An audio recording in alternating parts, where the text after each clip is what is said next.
that some of the families of the American hostages did meet with Trump's incoming national security advisor, Michael Waltz, last night. I want to know your thoughts on that, Joel.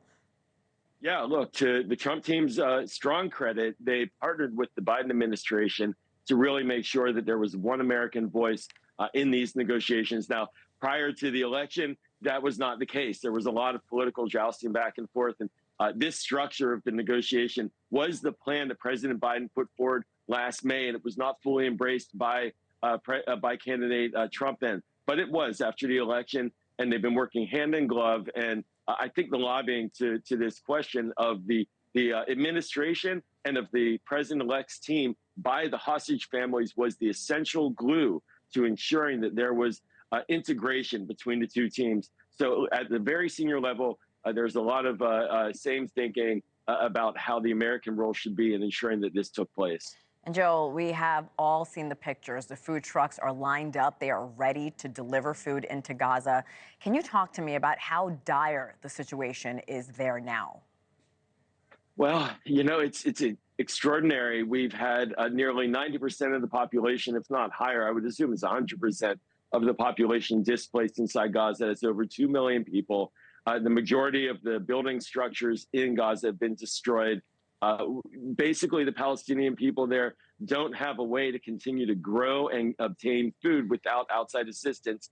And so this surge matters. The question, though, is going to be how is it distributed? Will it be taken by Hamas and buried underground for their future use? Or will they allow their people to actually obtain and receive this aid? And then, of course, the mechanisms.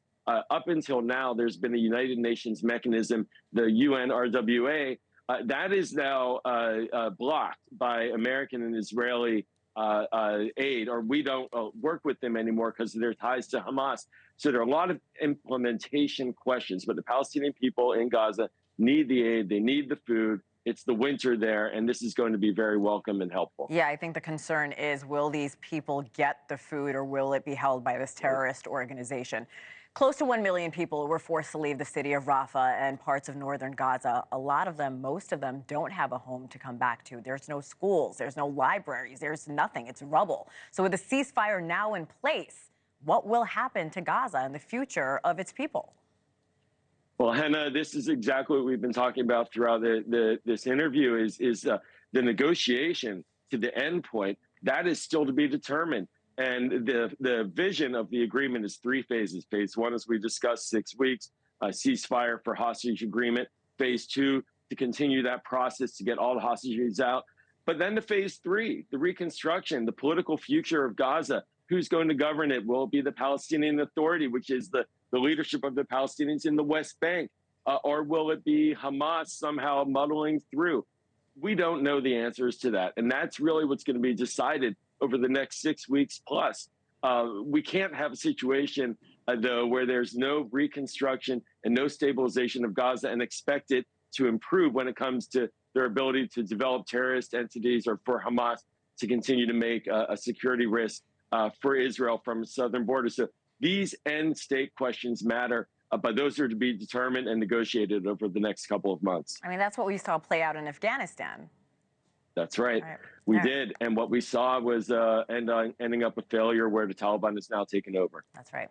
Joel Rubin, always a pleasure. Always appreciate the insight. Thank you. Thanks, Hena.